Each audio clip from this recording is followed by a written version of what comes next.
a realidade e com o que vem afirmando autoridades, inclusive do próprio governo Bolsonaro. Começando pelo trecho em que o presidente se refere à volta dos brasileiros que estavam em Wuhan, na China, origem da pandemia. Desde quando resgatamos nossos irmãos em Wuhan, na China, numa operação coordenada pelos Ministérios da Defesa e Relações Exteriores, surgiu para nós o sinal amarelo. A operação, que foi um sucesso, tinha sido descartada por Bolsonaro no primeiro momento. No fim de janeiro, ele disse que não traria brasileiros da China. O grande problema que nós temos pela frente, nós não temos uma lei de quarentena. Ao trazer brasileiros para cá, é a nossa ideia, obviamente, colocar no local para quarentena, mas qualquer ação judicial tira de lá. Se lá temos algumas dezenas de vidas, aqui nós temos 210 milhões de brasileiros. Então, são coisas que têm que ser pensadas, conversado antecipadamente com o chefe do Poder Judiciário, tá? Conversado com o Parlamento também. Depois, o presidente sugeriu, na contramão de todas as evidências científicas e de todas as recomendações médicas, que as restrições à circulação de pessoas adotadas até aqui são exageradas. Devemos, sim, voltar à normalidade. Algumas poucas autoridades, estaduais e municipais, devem abandonar o conceito de terra arrasada, a proibição de transportes, o fechamento de comércio e o confinamento em massa. A importância de reduzir a circulação de pessoas vem sendo destacada pelo próprio Ministério da Saúde. Claramente, em final de abril, nosso sistema entra em colapso. O que é um colapso? Às vezes as pessoas confundem colapso com sistemas caóticos, sistemas críticos, onde você vê aquelas cenas, pessoas nas macas. O colapso é quando você pode ter o dinheiro, você pode ter o plano de saúde, você pode ter a ordem judicial, mas simplesmente não há o sistema para você entrar. É o que está vivenciando a Itália, um dos países do primeiro mundo atualmente. Não tem aonde entrar. Evitar esse colapso, eventualmente, pode ser necessário segurar a movimentação para ver se consegue diminuir a transmissão. O Ministério da Saúde chegou a pedir, inclusive, que a população ficasse em casa por conta própria, antes mesmo das restrições impostas por estados e pelas prefeituras. As pessoas não vão poder ficar esperando pelo poder público para que o poder público individualmente possa fazer ações que impeçam a evolução, o crescimento desta doença. As pessoas precisarão fazer a sua parte. Cada um de nós vai ter que fazer a sua parte. Todos sabem que quanto mais tempo ficar em casa, vai diminuir a velocidade da transmissão da doença. No pronunciamento, o presidente Bolsonaro sugeriu que as escolas deveriam voltar a funcionar agora e que a Covid-19 é problema quase exclusivo das pessoas idosas. O que se passa no mundo tem mostrado que o grupo de risco é o das pessoas acima dos 60 anos. Então, por que fechar escolas? Raros são os casos fatais de pessoas sãs com menos de 40 anos de idade. Mas as autoridades de saúde já disseram que não há padrão nesse sentido e que aqui há muitos jovens com diagnóstico de contaminação pelo novo coronavírus. O ministro da Saúde e auxiliares reforçam sempre que podem que mesmo jovens assintomáticos representam risco aos mais velhos, justificando assim a necessidade do isolamento social.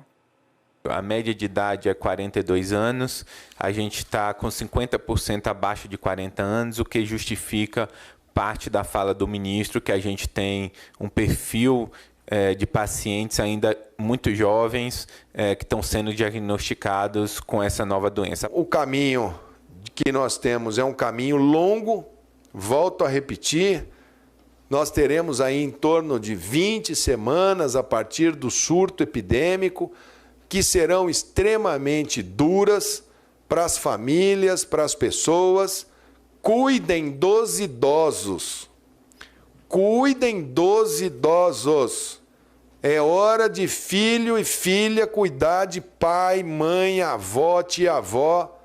É preciso ter muito claro que ligar o telefone para perguntar como é que está, mas não levar sistematicamente Muitas crianças são assintomáticas, elas não desenvolvem nenhuma coriza. Dialogar, procurar proteger.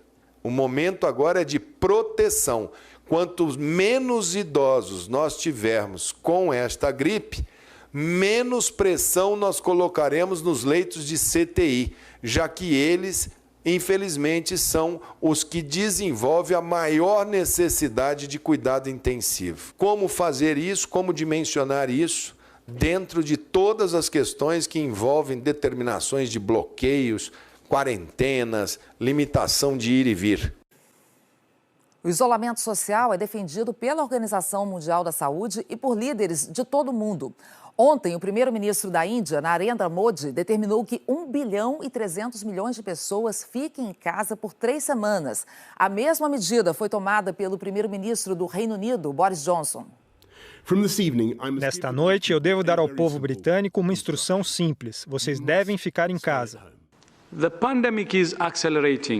A pandemia está se acelerando. Pedir às pessoas que fiquem em casa e outras medidas físicas de distanciamento são uma maneira importante de retardar a propagação do vírus.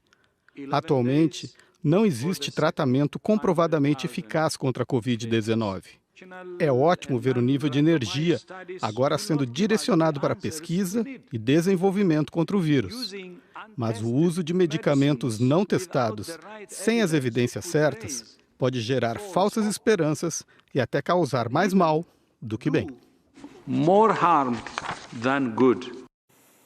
Enquanto isso, o presidente Bolsonaro voltou a chamar de gripezinha a doença que já matou 48 brasileiros e quase 19 mil pessoas no mundo. No meu caso particular, pelo meu histórico de atleta, caso fosse contaminado pelo vírus, não precisaria me preocupar.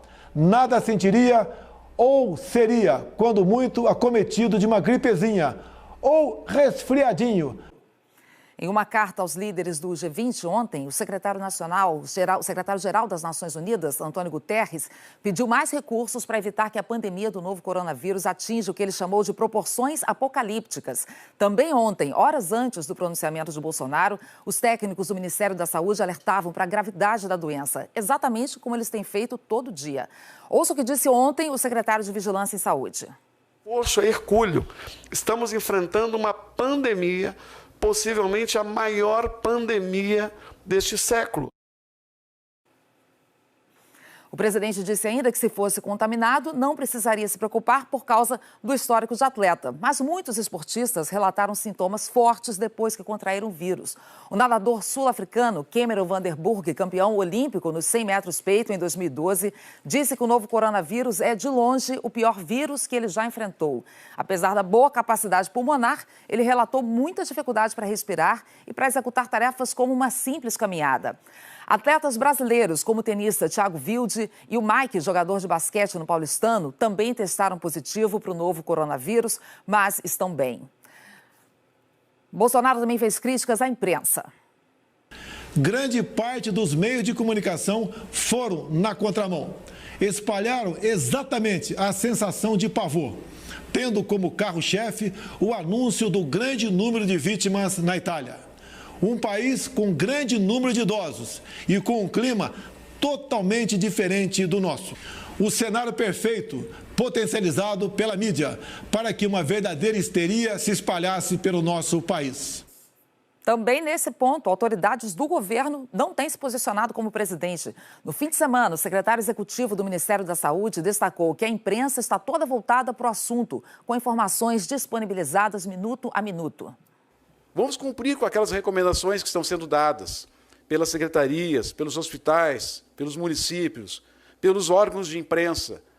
Toda a comunicação do país está direcionada para esse tema. 100% da programação da televisão, do rádio, está direcionada para esse tema. Todas as informações estão sendo disponibilizadas minuto a minuto.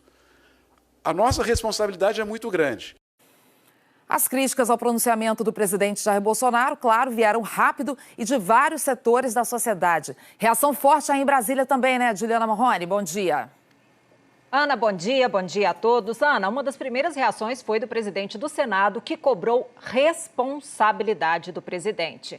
A falta de responsabilidade com a população, com os brasileiros, foi a principal crítica de parlamentares, entidades de profissionais da área de saúde, juristas que vêm acompanhando as informações que chegam do próprio governo de técnicos do Ministério da Saúde.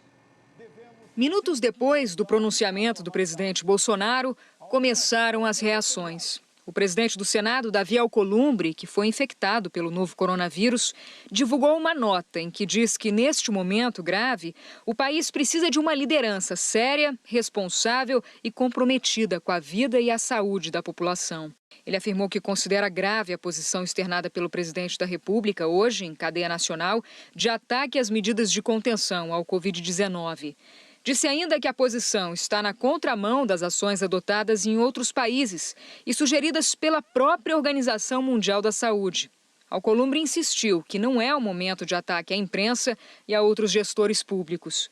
Segundo o presidente do Senado, é momento de união, de serenidade e equilíbrio, de ouvir os técnicos e profissionais da área para que sejam adotadas as precauções e cautelas necessárias para o controle da situação, antes que seja tarde demais. Ainda segundo o presidente do Senado, a nação espera do líder do Executivo, mais do que nunca, transparência, seriedade e responsabilidade. Alcolumbre termina afirmando que o Congresso continuará atuante e atento para colaborar no que for necessário para a superação desta crise. Numa rede social, o presidente da Câmara, Rodrigo Maia, escreveu: "Desde o início desta crise, venho pedindo sensatez, equilíbrio e união.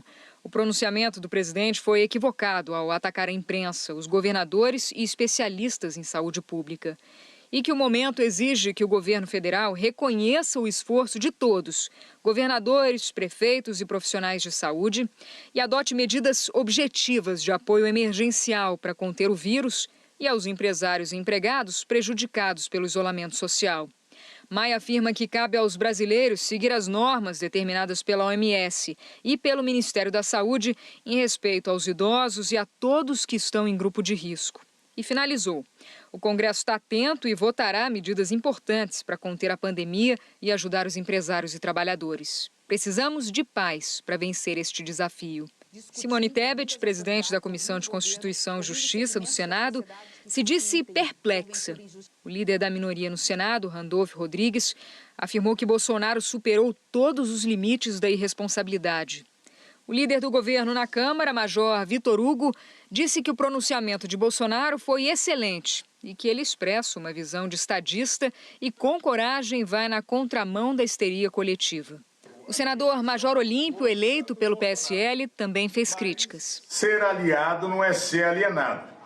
Essa manifestação hoje do presidente Bolsonaro em rede nacional sobre o coronavírus e os impactos para o Brasil foram um verdadeiro desastre, na contramão do que o mundo está fazendo. O ex-presidente Fernando Henrique Cardoso falou numa rede social que o presidente repetiu opiniões desastradas sobre a pandemia. O momento é grave, não cabe politizar, mas opor-se aos infectologistas passa dos limites. Se não calar, estará preparando o fim. E é melhor o dele que de todo o povo. Melhor é que se emende e cale. O pronunciamento do presidente também repercutiu no judiciário.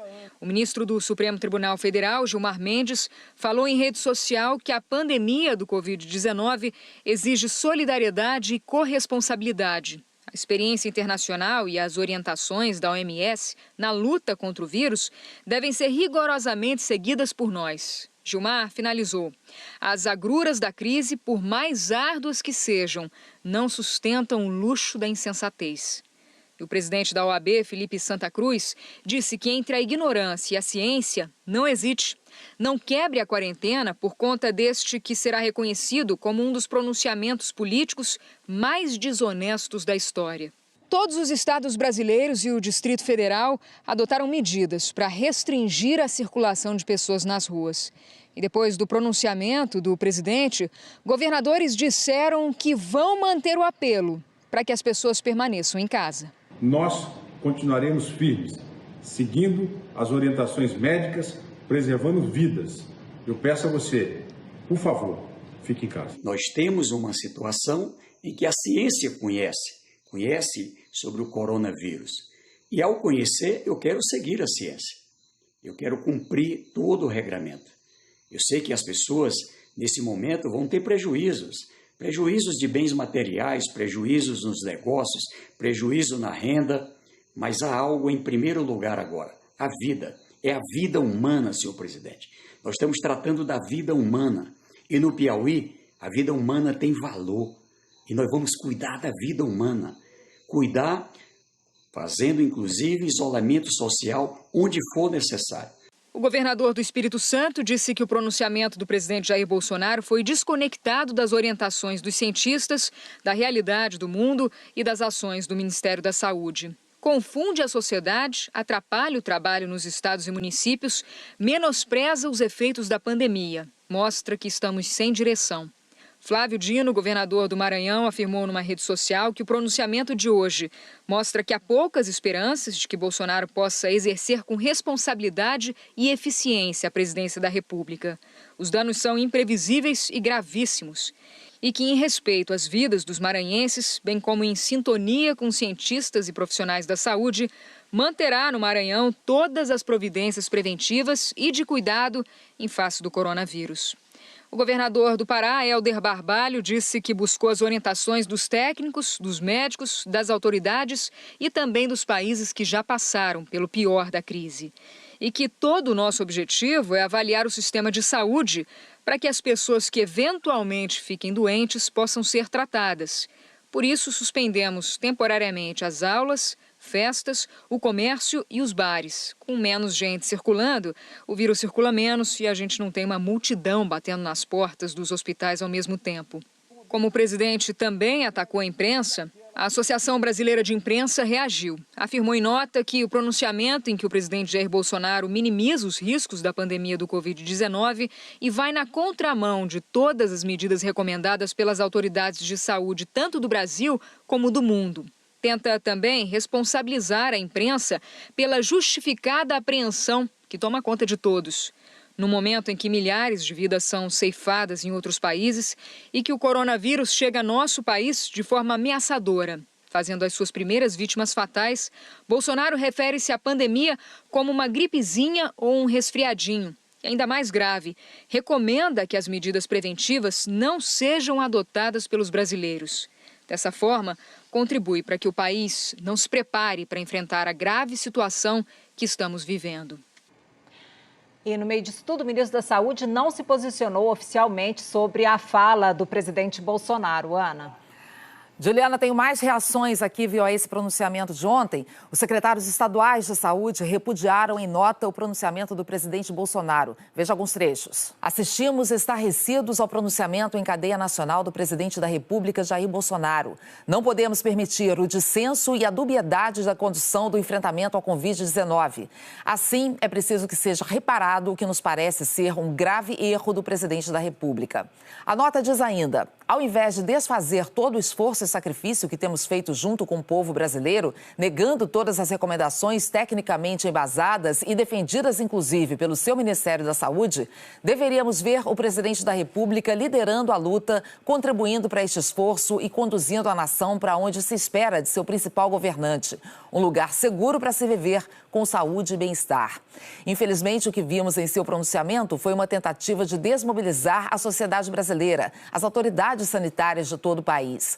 Sua fala dificulta o trabalho de todos, inclusive de seu ministro e técnicos. Os secretários manifestam apoio à atuação do Ministério da Saúde e sua equipe, que tem trabalhado técnica e cientificamente em todos os momentos. E afirmam: seremos solidários e trabalharemos sem descanso para permitir uma rápida recuperação da nossa economia. Mas é preciso que se entenda: vidas perdidas não serão recuperadas jamais. O meio médico recebeu o pronunciamento do presidente com incredulidade. A Sociedade Brasileira de Infectologia reagiu com preocupação ao pronunciamento do presidente Bolsonaro e divulgou nota alertando para a gravidade da Covid-19. A Sociedade Brasileira de Infectologia disse que recebeu com preocupação o pronunciamento oficial do presidente da República, Jair Bolsonaro, ao ser contra o fechamento de escolas e ao se referir a essa nova doença infecciosa como um resfriadinho.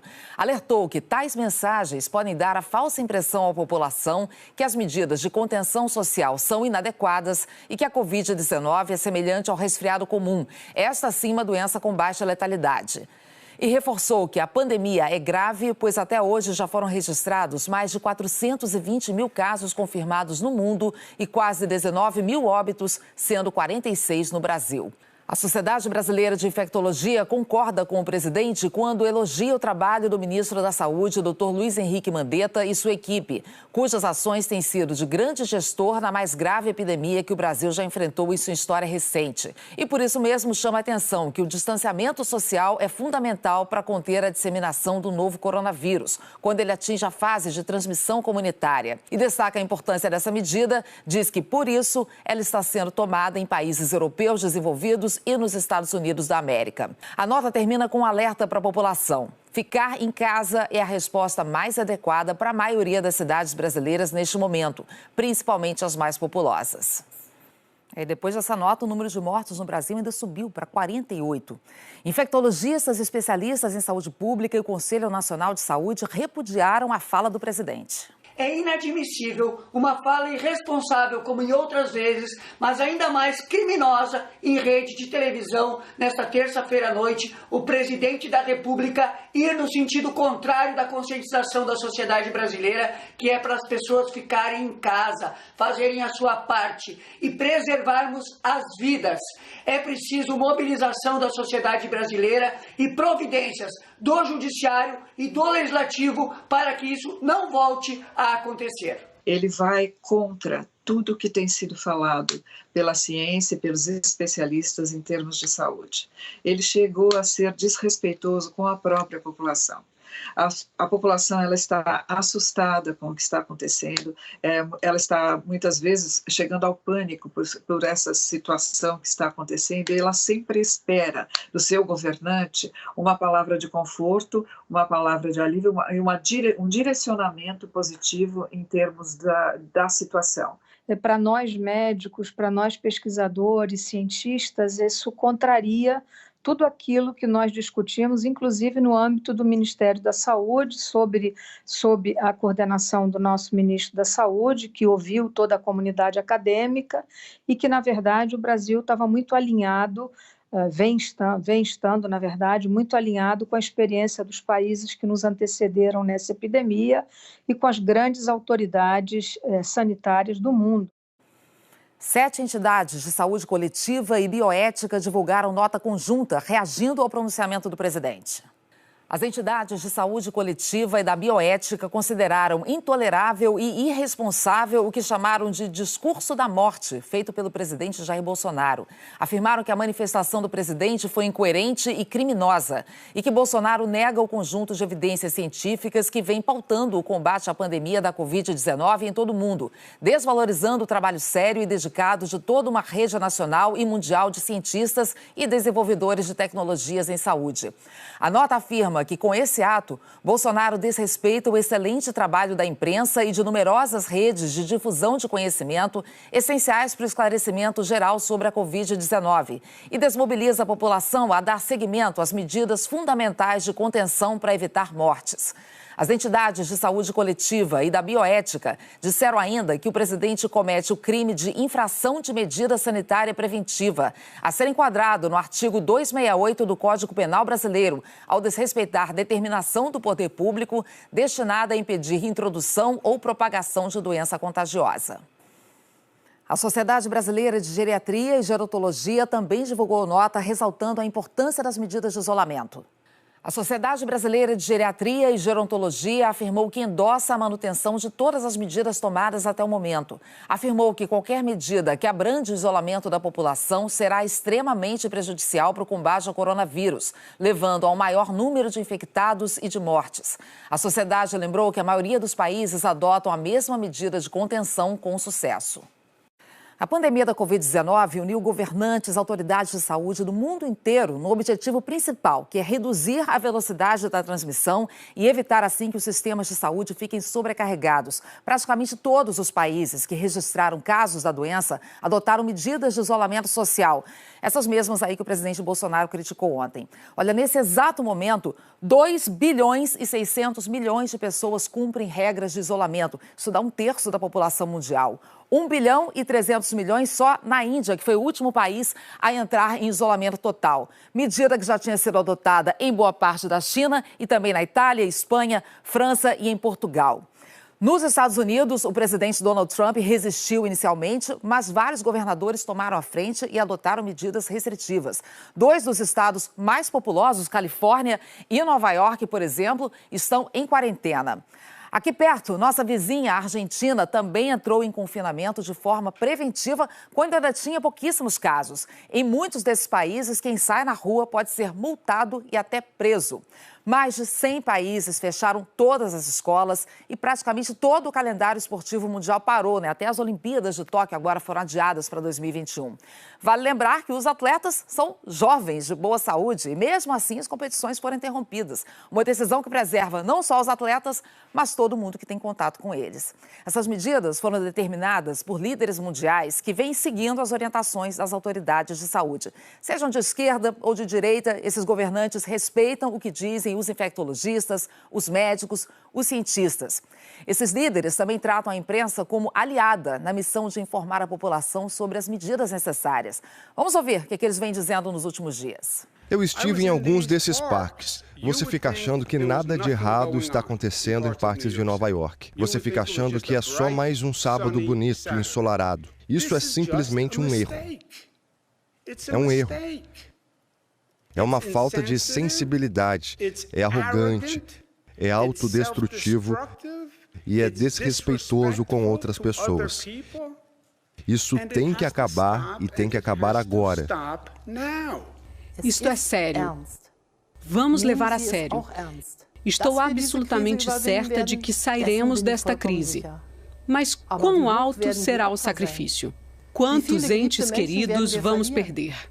Em grande medida, temos as respostas em nossas próprias mãos. Todos nós podemos agora agir de forma decisiva e juntos. Podemos aceitar as restrições atuais e permanecer juntos e apoiar um ao outro. Decidimos endurecer ainda mais as diretrizes e atenuar a infecção agora. Preferimos estar à frente da curva do que atrás dela. E é onde estamos. Portanto, estamos recomendando a todos os americanos, inclusive os jovens e saudáveis, que trabalhem para usar a educação domiciliar sempre que possível. Evitem reuniões de grupos com mais de 10 pessoas. Evitem viagens indispensáveis. Evitem comer e beber em bares, restaurantes e praças públicas de alimentação. Se todos fizerem essas mudanças ou essas críticas mudanças e sacrifícios agora, nos reuniremos como uma nação e derrotaremos o vírus.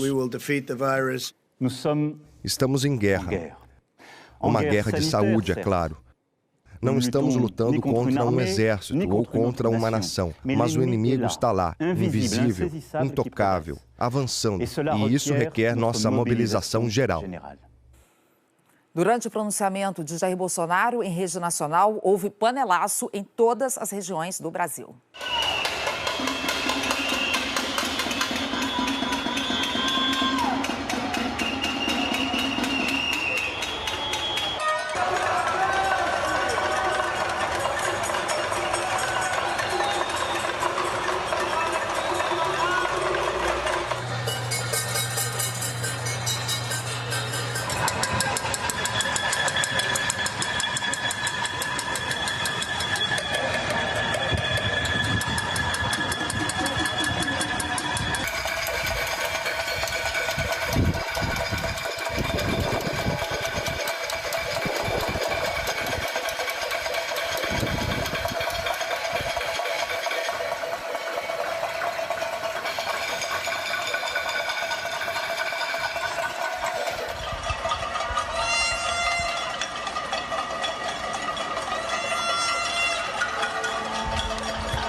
Miriam Leitão já está por aqui para falar com a gente sobre esse pronunciamento feito pelo presidente e sobre as reações que ele provocou. Miriam, foi um discurso, inclusive, na contramão das ações do próprio governo. Exatamente. Bom dia, Ana Paula. Bom dia a todos que nos acompanham no Bom Dia Brasil. Que momento difícil nós estamos vivendo nesse país.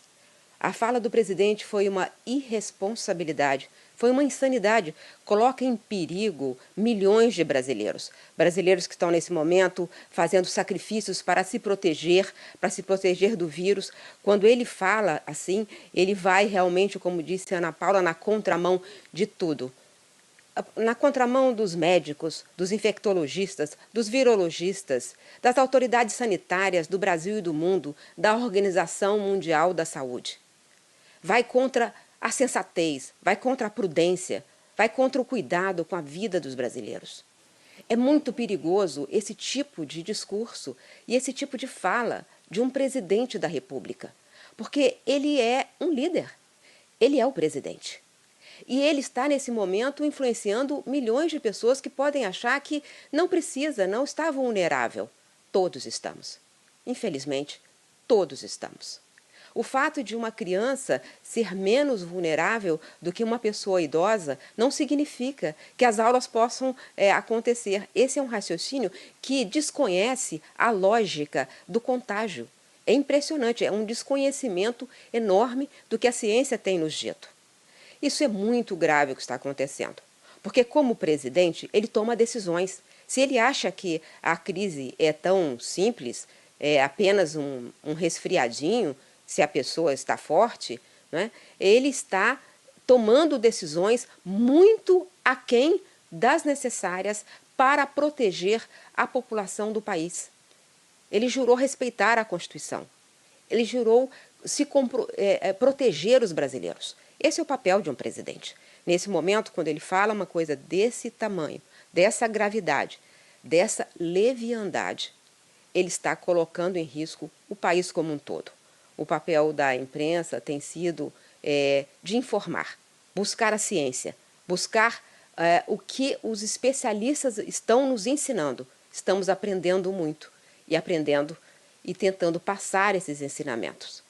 É um risco, é um perigo, um pronunciamento como esse. E a gente espera que o presidente recue desse comportamento e dessa atitude. É uma atitude muito perigosa, Ana Paula. Agora, Miriam, a gente sabe que salvar vidas, claro, é a prioridade absoluta, ou pelo menos todo mundo deveria encarar assim, né, como essa sendo a grande prioridade nessa crise toda. Mas há aí uma outra preocupação que é com a economia, realmente, que também pode ter muitos impactos. Qual é a saída para minimizar os impactos disso na economia? Ótima pergunta, Ana Paula, porque isso é que está no raciocínio do presidente. Ele pensa, vou salvar a economia, mas então vou ter que reduzir a dimensão da crise sanitária. Para salvar a economia, é preciso entender a dimensão da crise sanitária. É um falso dilema. A gente protege a saúde das pessoas para salvar vidas e protege a economia para salvar vidas. O Estado tem muito poder na mão. O Estado pode e deve gastar muito e com eficiência. Isso é que os economistas estão dizendo. Não é parar o combate ao vírus para salvar a economia. Não, é salvar a economia usando recursos públicos, criando uma rede de proteção social para os brasileiros vulneráveis. E tem muita ação que pode ser feita. Se o governo não entende a dimensão da crise, ele não age adequadamente para salvar a vida das pessoas e para salvar a economia, Ana Paula. Obrigada, Miriam. Agora, olha, apesar do que a gente está conversando aqui, apesar de todas as reações que nós acabamos de ver, o presidente Jair Bolsonaro voltou a repetir, agora há pouco, na saída do Palácio da Alvorada, as afirmações feitas no pronunciamento de ontem. Ele disse que as medidas adotadas por governadores e prefeitos vão quebrar o Brasil e destruir empregos. O presidente lamentou as mortes, mas disse que não é possível passar por essa pandemia sem consequências. Disse ainda que vai propor ao ministro da Saúde que mantenha o isolamento apenas para idosos. Esse discurso do presidente, reafirmado agora de manhã, teve forte impacto no mundo político. Vou conversar então também com Gerson Camarote, lá em Brasília. Camarote, bom dia. Clima de perplexidade, não só fora do governo, né? Dentro do governo também. Exatamente. A preocupação é fora de opositores, mas também a perplexidade de aliados e até mesmo de auxiliares do governo, que eu pude apurar de ontem para hoje. Ana, bom dia a todos. E a grande preocupação que a gente percebe, aqui em Brasília principalmente, é justamente nessa posição errática do presidente Jair Bolsonaro, muito contraditório, vai e vem, e ele tentando, a Miriam estava falando agora há pouco, ele tentando se descolar da situação da pandemia, mas principalmente do reflexo econômico disso. Então ele vai, nesse momento, fazendo esse discurso que chega a receber críticas até mesmo de aliados próximos do governo, como o presidente do Congresso Nacional, o senador Davi Alcolumbre. Ana, o que a gente está vendo é muito grave. A fala do presidente Jair Bolsonaro, o pronunciamento que ele fez na noite de ontem, reafirmando agora há pouco, acaba criando um ambiente, ao invés de liderar a unidade do país, para buscar um entendimento e liderar o país nesse momento mais difícil de enfrentamento da pandemia, ele está o quê? Ele está polarizando, criando um ambiente de palanque, de divisão, o que não ajuda em nada ao Brasil superar essa crise. E, Camarote, você chamou a atenção aí para a atitude errática do presidente, né? E realmente, essa semana a gente viu o presidente Bolsonaro mudando de tom, assumindo ali um tom mais conciliatório, agora mudou o tom de novo. O que aconteceu? Olha, o que acaba pesando muito, você tem ali uma disputa interna no governo, o presidente muitas vezes acaba, e você tinha ali um segmento do governo querendo, inclusive, na orientação da equipe técnica da área de saúde, mas você tem sim essa ala ideológica que acaba temendo os reflexos econômicos, inclusive em relação a colar essa crise toda no presidente Jair Bolsonaro. Então, simplesmente está tentando se descolar disso. É essa a avaliação que está sendo feita, ao invés de assumir esse tipo de responsabilidade. O presidente Jair Bolsonaro falou agora há pouco na porta do Palácio da Alvorada, inclusive, que está ali seguindo um receituário que está em sintonia com Donald Trump nos Estados Unidos, e que muito provavelmente na avaliação dele, do presidente, não haverá mais esse tipo de isolamento que já foi adotado até aqui. A gente viu, inclusive, em estados americanos. Então, esse é o receituário que o presidente Jair Bolsonaro está tentando seguir. Agora, a gente tem que ver também os reflexos disso no país como um todo, principalmente em relação à saúde do país. Ana.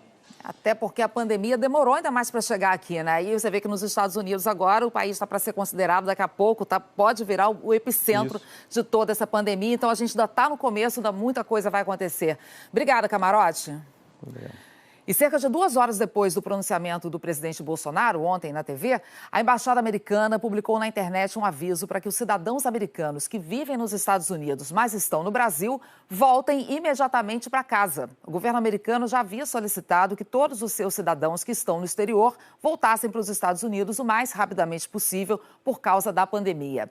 Nesse comunicado de ontem à noite, a Embaixada alertou que as opções de voos comerciais com saída do Brasil para os Estados Unidos devem diminuir a cada dia. Você vai ver a seguir que subiu para 48 o número de mortes provocadas pelo novo coronavírus aqui no Brasil. A gente mostra ao vivo a movimentação nas ruas das maiores cidades do país que estão em regime de quarentena. E o Ministério da Saúde amplia para quase 23 milhões o número de testes para diagnosticar a doença. A gente volta já. Agora são 9 horas e 11 minutos, horário de Brasília.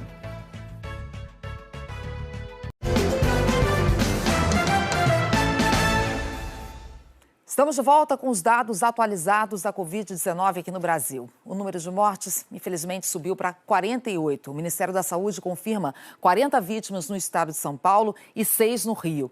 E o governo do Amazonas registrou ontem a primeira morte, que ainda não entrou no boletim do Ministério. E a Prefeitura de Porto Alegre também confirmou a primeira morte, chegando então a 48 casos. O número de casos confirmados da doença chegou a 2.200. São Paulo ainda concentrando a grande maioria, seguido pelo Rio de Janeiro, Ceará, Distrito Federal, Minas e Santa Catarina. As secretarias estaduais de saúde registraram ainda outros 70 casos que não entraram ainda na conta do Ministério e, com isso, o total de casos no país chegou a 2.271. Em São Paulo, que concentra o maior número de mortes e de casos confirmados de Covid-19, o governo do estado e várias prefeituras estão impondo medidas para diminuir a circulação nas cidades. A movimentação dos terminais rodoviários já dá uma ideia da quantidade de pessoas que deixaram de sair às ruas. Rodrigo Bocardi vai mostrar isso para a gente. Bom dia, Rodrigo. Oi, Ana. Bom dia. É isso aí, nos terminais rodoviários realmente a gente percebe uma diminuição bem grande, vamos mostrar já já.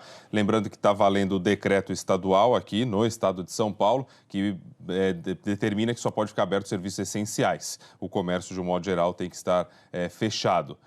E aí é o seguinte, quer dar uma olhada como é que está São Paulo? A gente tem imagens ao vivo. Ó. Essa é a Avenida 23 de Maio, um corredor super importante aqui, que liga a Zona Sul ao centro da cidade de São Paulo. Tem a nossa marginal aqui do lado também, olha só. Essa aqui pertinho da Ponte Estaiada, onde está o nosso estúdio. Essa é a movimentação que temos agora de manhã. E para não parar por aí, vamos ao Globocop, porque a Zelda Mello está sobrevoando a região metropolitana e vai mostrar outros pontos para a gente. Zelda, bom dia. Oi, bom dia, Rodrigo, bom dia a todos. Pois é, a gente percebe agora, nesse momento, um aumento da circulação de caminhões que estão liberados justamente para garantir o abastecimento. É o que a gente percebe aqui na Marginal Tietê. Pode ver que as imagens mostram isso. E aqui do lado, no terminal rodoviário Tietê, o maior da cidade, teve redução drástica de movimentação, pelo menos é o que diz o balanço da Secretaria Estadual de Turismo, que aponta queda de movimento nos últimos 10 dias nos 3 terminais da cidade. Para se ter uma ideia, aqui a queda foi de 88%. Tá certo que no ano passado, a comparação que eles fizeram foi no dia 23, ele caiu no sábado melhor. E esse ano numa segunda-feira. Mas mesmo assim a diferença é brutal. 26 mil viagens no ano passado contra 3 mil neste ano. Na rodoviária da Barra Funda, de onde saem ônibus para o Oeste Paulista, Paraná e Mato Grosso do Sul, a queda foi de 84% na segunda-feira. E o terminal do Jabaquara, que liga a capital ao litoral, registrou a maior queda de movimento, 90%. As viagens caíram de 7 mil para menos de 700, Rodrigo. Muito obrigado, Zelda Mello. Agora a visão do chão, do comércio fechado neste período. A reportagem da Janaína Lepre, a gente vai ver agora. A mensagem deixada na porta expressa o desejo de uma metrópole em quarentena, voltar ao normal. Ontem, São Paulo nem parecia São Paulo. Avenidas sem trânsito, ruas sem gente. E tudo que não era serviço essencial estava fechado, obedecendo ao decreto que instituiu a quarentena no estado até 7 de abril. Contra o coronavírus, não há meias palavras. A frase é curta, mas ela é muito importante. As pessoas às vezes não entendem a importância de ficar em casa. Por que ficar em casa? Essa é a vacina que nós temos. Quem saiu de casa tinha uma explicação. Precisei levar o meu neto no médico e ele estava com o dente doendo, a gente teve que levar ele. E meu filho também, que estava com os sintomas, trabalha com um pessoal que estava confirmado já. E aí teve que ir no médico. Em São Bernardo do Campo, na Grande São Paulo, um decreto municipal vai restringir a saída dos idosos de casa. Eles só poderão sair para atividades essenciais, levando um documento para o caso de serem abordados por autoridades públicas. Em uma semana, o estado de São Paulo registrou 40 mortes pelo novo coronavírus. 36 aqui na capital e 4 na Grande São Paulo. Os homens são maioria entre as vítimas, 27. E entre todos os mortos, 3 tinham menos de 60 anos. As idades variavam entre 33 e 49 anos. Todos tinham doenças anteriores. O exame do prefeito de São Paulo, Bruno Covas, deu negativo, como o do governador do estado, João Dória. Os dois tiveram contato próximo com o infectologista Davi Wipp, que até segunda-feira coordenava o Centro de Contingência do Coronavírus em São Paulo e que foi infectado. O governador João Dória anunciou a ampliação dos serviços das delegacias eletrônicas, que passarão a registrar também crimes como estelionato e roubo. E ainda que, a partir de hoje, os detentos do sistema prisional vão começar a fabricar máscaras de proteção. Aqueles que estão no sistema penitenciário vão produzir 320 mil máscaras de proteção contra coronavírus. Serão 26 mil peças por dia nas fábricas adaptadas no sistema prisional de São Paulo, seguindo os critérios sanitários, os critérios de confecção para a produção destas máscaras, que terão um custo para o governo de São Paulo de 80 centavos por peça. Servidores da saúde se queixaram que estavam sem condições de se proteger da pandemia. Foram registradas queixas de falta de luvas, máscaras, álcool gel e até sabonete para lavar as mãos. O Ministério Público Paulista cobrou o governo e a Prefeitura de São Paulo. A Secretaria Municipal de Saúde de São Paulo disse que comprou 6 milhões de máscaras e que as unidades estão abastecidas. A Secretaria Estadual diz que vai comprar máscaras, luvas, higienizadores e mais equipamentos de proteção. Viu, Ana? Vamos só cobrar, né, Rodrigo? Cuidado com os profissionais de saúde é primordial nesse momento. Até já. Claro. E o Ministério da Saúde mudou o protocolo para o diagnóstico do novo coronavírus e vai seguir a orientação da Organização Mundial da Saúde. O Ministério vai ampliar a distribuição de testes e já nas próximas semanas, Juliana. Ana, e para isso deve comprar 23 milhões de testes, incluindo aqueles rápidos, e ainda vai receber doações de empresas. O governo disse que pretende comprar no mercado tanto o teste que detecta uma amostra do vírus, já usado hoje no Brasil, quanto o que busca anticorpos contra o coronavírus, com resultado mais rápido. Serão 22 milhões e 900 mil testes de coronavírus. Desses, 14 milhões e 900 mil serão do tipo usado hoje no Brasil. 3 milhões serão adquiridos por meio da Fiocruz. 1 milhão e 300 mil foram comprados de empresas privadas. 600 mil serão doados pela Petrobras. E 10 milhões o governo ainda negocia e quer comprar no mercado nacional e internacional. O governo quer ainda mais 8 milhões de testes rápidos. O resultado sai em 15 minutos. Desses, 5 milhões serão doados pela empresa Vale e 3 milhões serão fornecidos por meio da Fiocruz. Além disso, para conseguir acelerar o diagnóstico, o governo vai usar laboratórios do Ministério da Agricultura e de outros órgãos públicos. Com mais testes, o governo pretende melhorar o diagnóstico em cidades de mais de 500 mil habitantes para tentar isolar os infectados e conter aí um surto, uma epidemia, né, Ana? É isso, Juliana. A gente mostrou agora há pouco a situação em São Paulo, pois também no Rio o número de pessoas em busca de transportes diminuiu nesse segundo dia de fechamento total do comércio. O Edivaldo Dondosola está numa estação de trem da região metropolitana e mostra pra gente ao vivo, Edivaldo, como é que está a situação por aí. Bom dia. Oi, Ana Paula, bom dia para você, bom dia a todos. Eu estou aqui bem em frente à estação de trem em Duque de Caxias, na Baixada Fluminense. A essa hora, como vocês podem perceber, o movimento está bem tranquilo por aqui. Mas mais cedo, uma grande fila se formou. É que o uso dos transportes aqui no estado do Rio está restrito. Para conseguir embarcar, o passageiro tem que comprovar com um crachá ou carteira de trabalho que atua numa das áreas consideradas essenciais, como funcionários de mercados, farmácias e profissionais de saúde. No BRT, o corredor expresso de ônibus, também teve aglomeração de madrugada, porque 28 estações fecharam. Os passageiros foram pegos de surpresa. Em Niterói, na região metropolitana, teve sufoco na hora do embarque nas barcas. A empresa responsável disse que só está permitindo que os passageiros viajem sentados para evitar aglomeração. Desde ontem, o comércio na cidade do Rio está proibido de funcionar. Mesmo assim, algumas lojas abriram e não eram aquelas consideradas essenciais. Fiscais foram até essas lojas e fecharam esses estabelecimentos. O estado do Rio tem até agora 314 casos de coronavírus e 6 mortes confirmadas. Ana Paula? Obrigada, Edivaldo.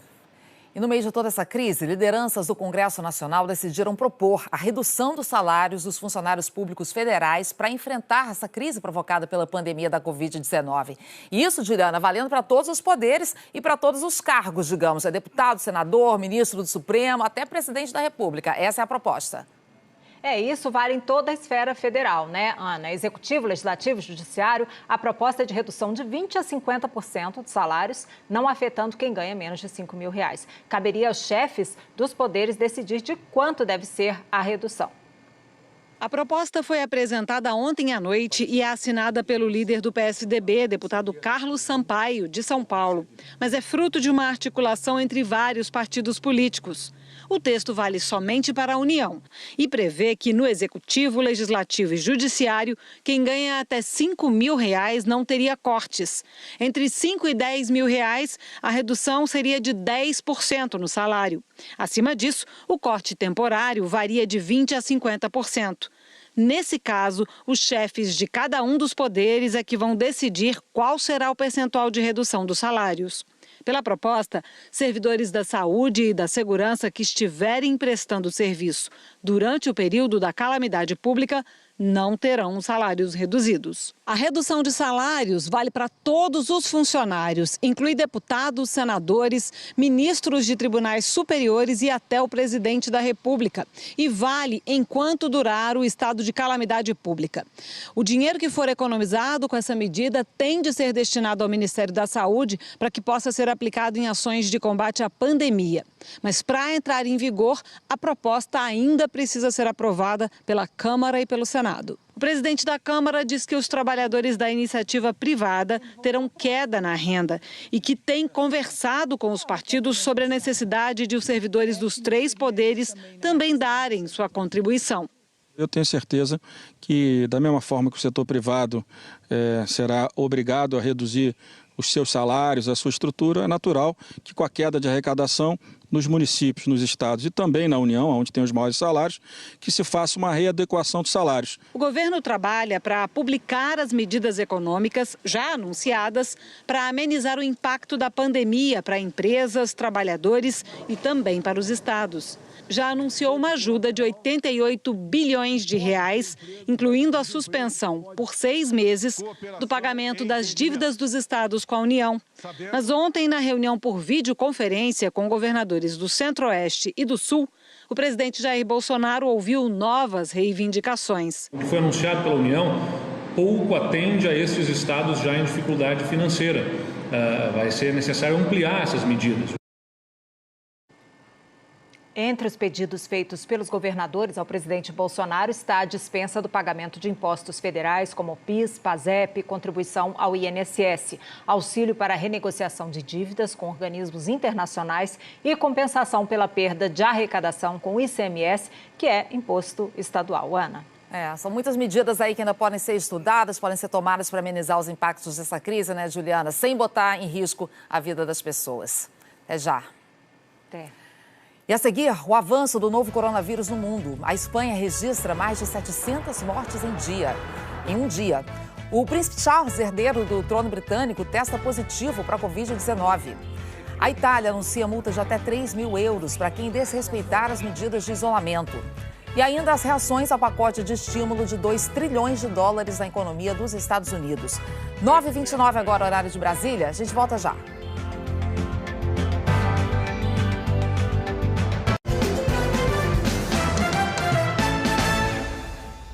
Os casos do novo coronavírus já passam de 400 mil em todo o mundo, com quase 20 mil mortes. Mais de 12 mil pessoas morreram somente na Europa, que é o novo epicentro da pandemia.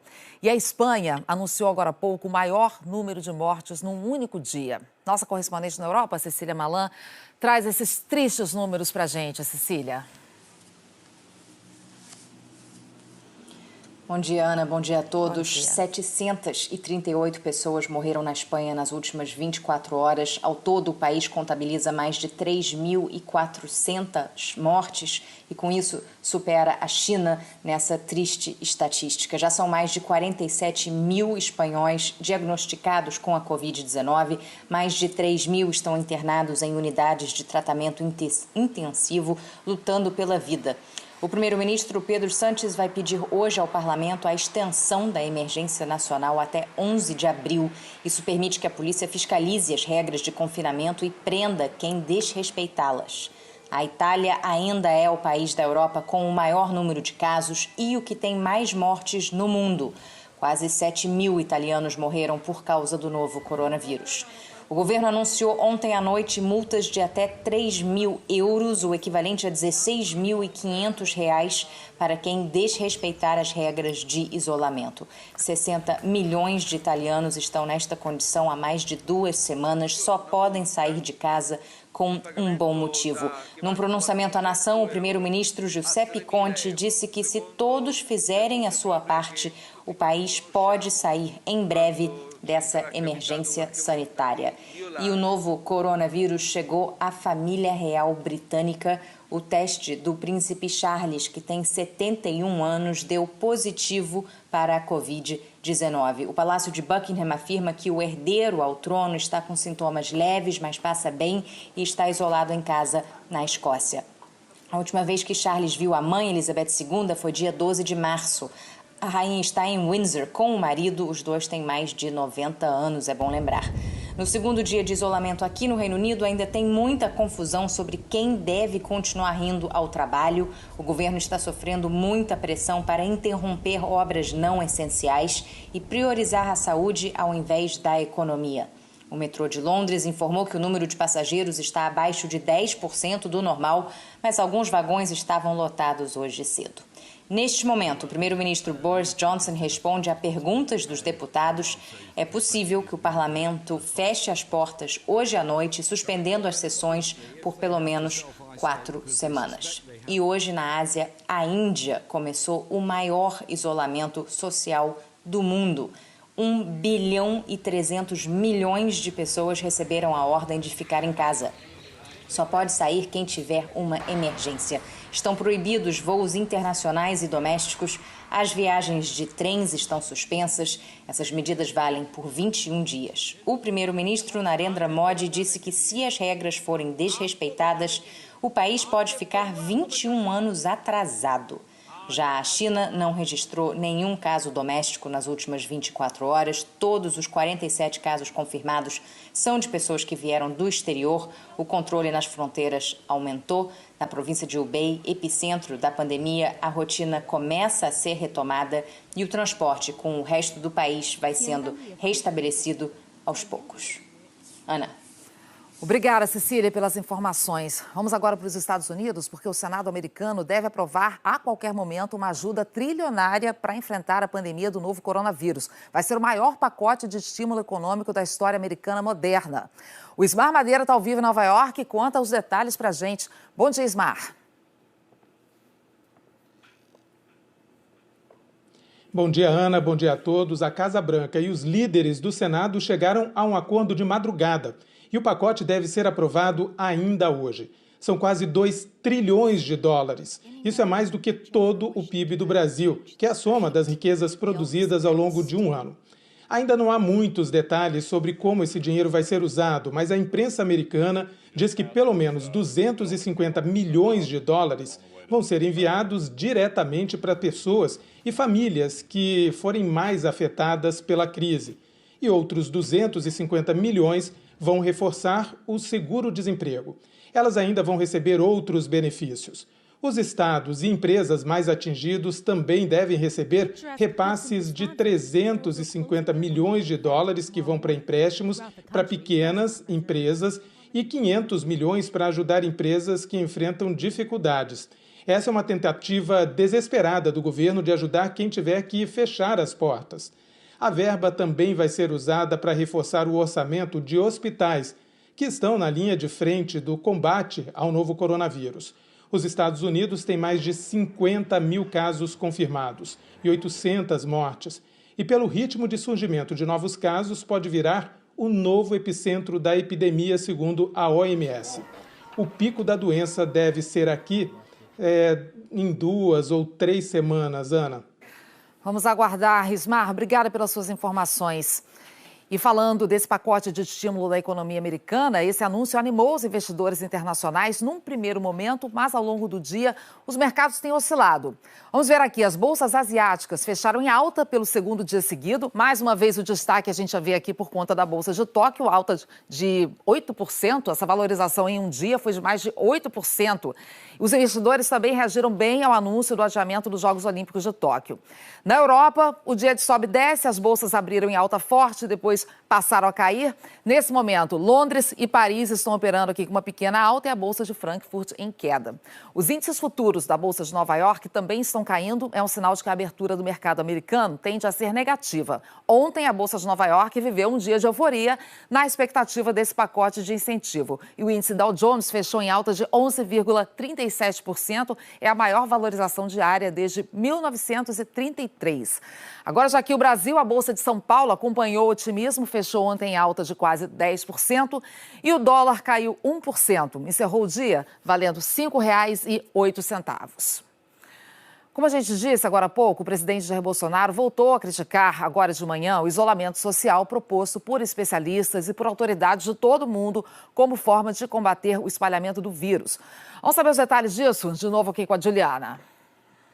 Ana, o presidente se justificou dizendo que o isolamento vai criar uma crise econômica e gerar desemprego, o que, segundo afirma, pode levar a conflitos sociais e abalo na democracia. O presidente disse que espera que o vírus não mate ninguém, mas afirmou que outros vírus mataram e, nas palavras dele, isso não criou essa comoção toda. O que estão fazendo no Brasil, alguns poucos governadores e alguns poucos prefeitos, é um crime. Eles estão arrebentando com o Brasil, estão destruindo empregos. E aqueles caras que falam, a economia é menos importante do que a vida. Cara pálida, não dissocia uma coisa de outra. Sem dinheiro, sem produção, porque o homem do campo também vai deixar de produzir. Nós vamos viver do quê? Ontem, ouvi um relato das palavras do presidente Trump dos Estados Unidos. Está numa linha semelhante à minha. E pelo que tudo indica, ele vai abrir a partir de hoje, reabrir, né, os postos de trabalho. Se nós colocar em nosso colo o problema do vírus, que esse vírus, inclusive, né, eu queria que não matasse ninguém. Mas outros vírus mataram muito mais do que esse. Não teve essa comoção toda. Se ele não fizer isso lá e só não fizermos aqui, será o caos. Como já vimos nessa edição, o pronunciamento do presidente ontem gerou críticas contundentes de outras autoridades e de associações médicas brasileiras de várias especialidades. Ana. E a gente aqui segue acompanhando as orientações das autoridades de saúde, da ciência, do mundo todo, de líderes mundiais, que é fique em casa. É a melhor medida a ser tomada nesse momento. E a gente volta a seguir. A gente volta já já. Você vai ver que depois das filas gigantescas nos postos de vacinação contra a gripe comum, prefeituras adotam estratégias para evitar a aglomeração de idosos. Agora são 9h43, horário de Brasília. A gente volta já.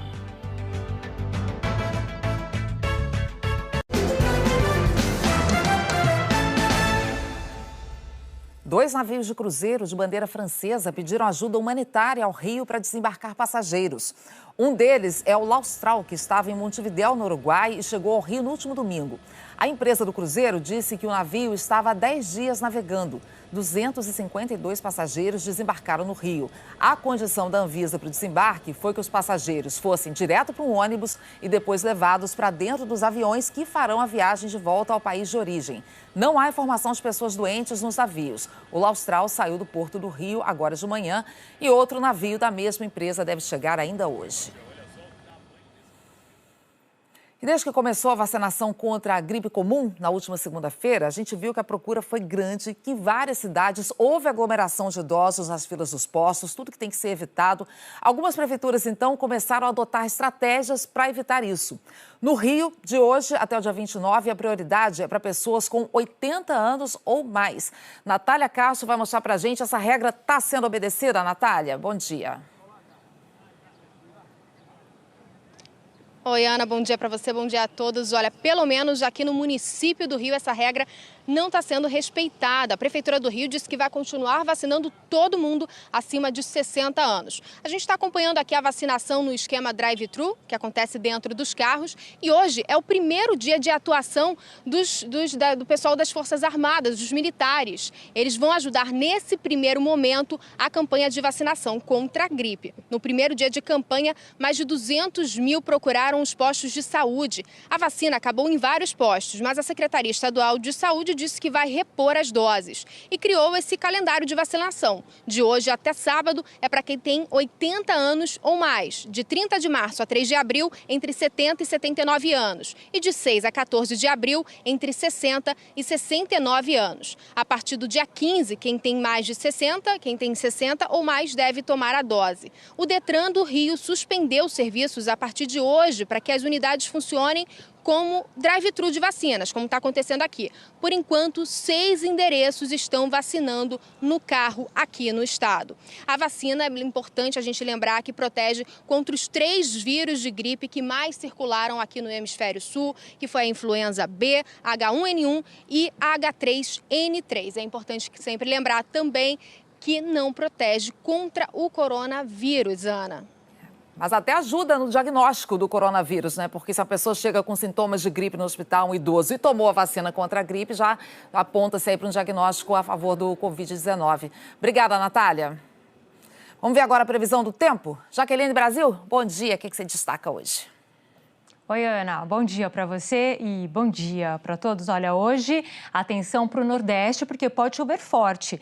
E é o que a gente sempre fala, né? Chuva caindo no lugar certo e na quantidade certa, por exemplo, no sertão, é uma boa notícia. Só que essa chuva deve ser volumosa, vem com raios de ventania e pode causar estragos, portanto, cuidado. O alerta vale para toda essa área alaranjada no mapa. Já no norte do país, previsão de pancadas isoladas, que podem ser fortes. No centro-oeste, em Mato Grosso e em Goiás, a chuva deve ser menos volumosa. Onde teremos tempo firme hoje, em quase todo o centro-sul, por exemplo, aqui em São Paulo, temos imagens ao vivo, céu azul agora, poucas nuvens, está fazendo um friozinho, mas a tarde esquenta, a máxima de 27 graus. E essa condição de tempo firme vale para grande parte do Rio de Janeiro, também de Minas e toda a região sul. Dando uma olhadinha nas máximas previstas para hoje, em Porto Alegre faz 31, no Rio 29, 30 em Vitória, também ali em cima em Teresina. Quem está em Cuiabá, máxima de 33, a mesma prevista para Belém também. Nos próximos dias vai esquentar mais nessas capitais. Porto Alegre no fim de semana chegando a 32, aqui em São Paulo amanhã já sobe mais a temperatura e no sábado sobe para 30. E em Vitória esquenta mais ainda. Até o fim do mês, na semana que vem, a chuva vai ficar ainda concentrada nas regiões norte e nordeste e volta a chover no sul. Já aqui no sudeste, o tempo continua firme, então teremos sol de manhã e à tarde, especialmente aqui em São Paulo e aí no Rio também, Ana. Até amanhã. Tá certo. Até amanhã, Jaqueline. E a seguir, depois do adiamento para o ano que vem, o Comitê Olímpico Internacional discute agora a nova data para os Jogos de Tóquio. 9h52, horários de Brasília, a gente volta já.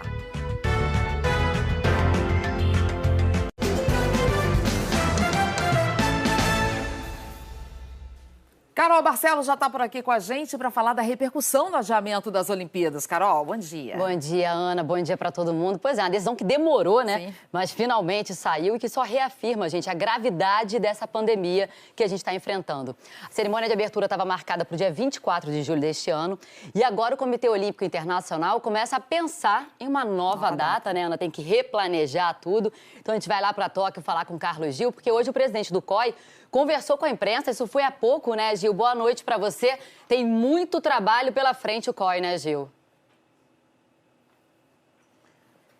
É isso, Carol. Bom dia para você, para a Ana, para todo mundo. Foi uma teleconferência, né? De acordo com o presidente do COI, Tomás Bal, o momento exige sacrifícios e comprometimento. Ele disse que o comitê já começou a ouvir as 33 federações de modalidades olímpicas para chegar a um consenso sobre as formas de classificação dos atletas e também a melhor nova data para os Jogos de Tóquio. Bach reiterou que o evento pode não acontecer no verão daqui, entre junho e setembro.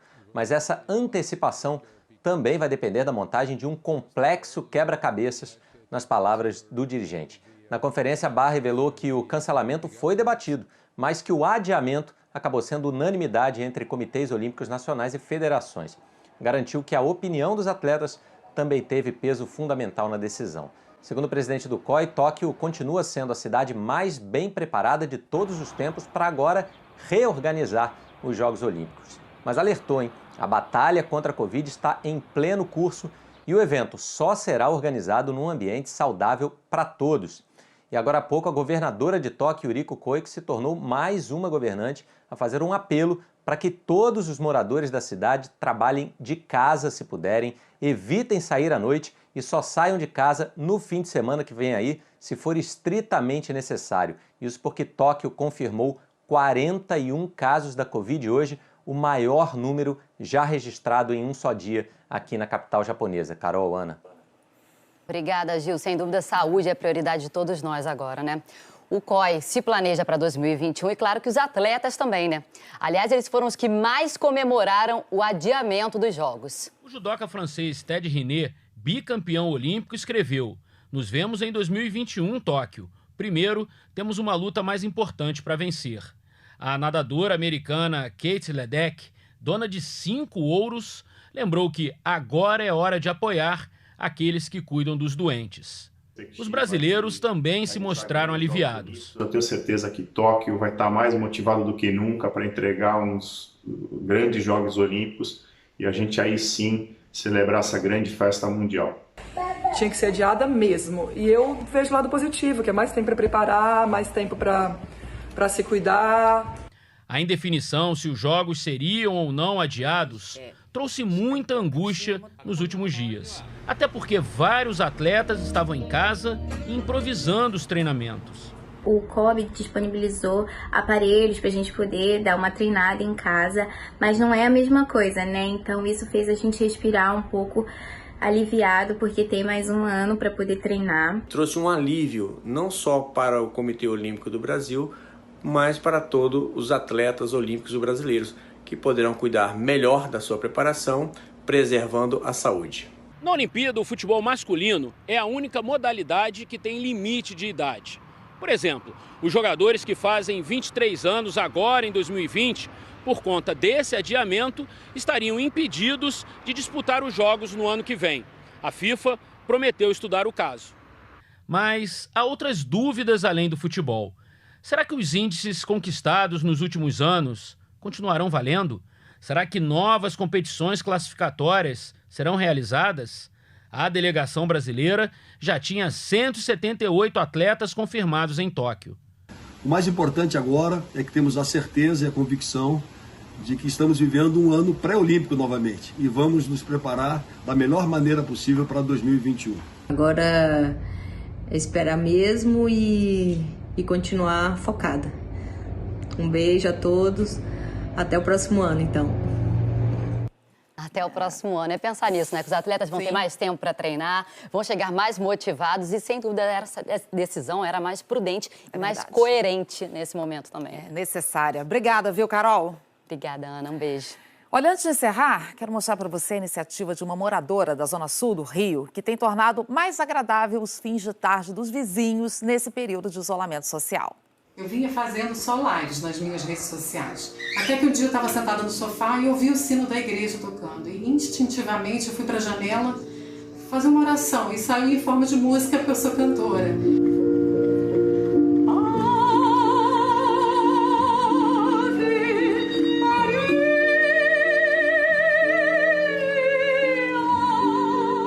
As pessoas me pedem músicas e falam assim, estou aguardando 6 horas todo dia. Está me fazendo muito bem, eu estava muito deprimida. E a mim está me fazendo muito bem. Estamos todos tensos. A música acalma a alma.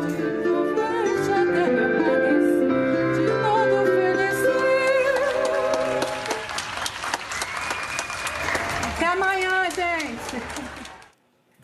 Hoje vai ter mais iniciativas aí que mostram que dá pra gente se preservar, manter o isolamento, sem se perder das outras pessoas também, né? Bacana, hein, Rodrigo? É isso aí, olha só. Entidades médicas continuam reagindo ao pronunciamento do presidente Bolsonaro de ontem.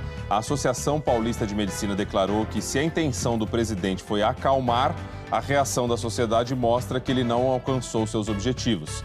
Destaca que existe um perigo próximo, evidente, real e gravíssimo, que todos estão preocupados com o impacto do isolamento na economia, mas que não se pode deixar que a preocupação com o futuro inviabilize o presente.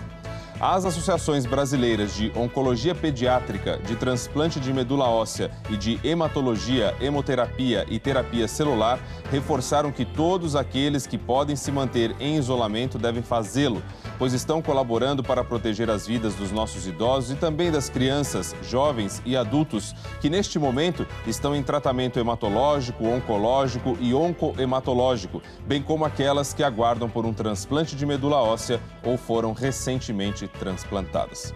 Tá aí o recado, a gente segue acompanhando. Um bom dia para todos e até amanhã. Certamente haverá mais recado, Rodrigo. Governadores do Sudeste têm reunião por videoconferência com o presidente Bolsonaro. O presidente da Câmara e do Senado tem reuniões com líderes partidários. Bem, eu quero mostrar o telão aqui atrás. Hoje o clima fechou em Brasília. Veja que mal dá para ver o Congresso. Muita névoa, muita chuva hoje. Bom dia. E obrigada, Ana Paula. Adorei a cantora. Muito boa, né?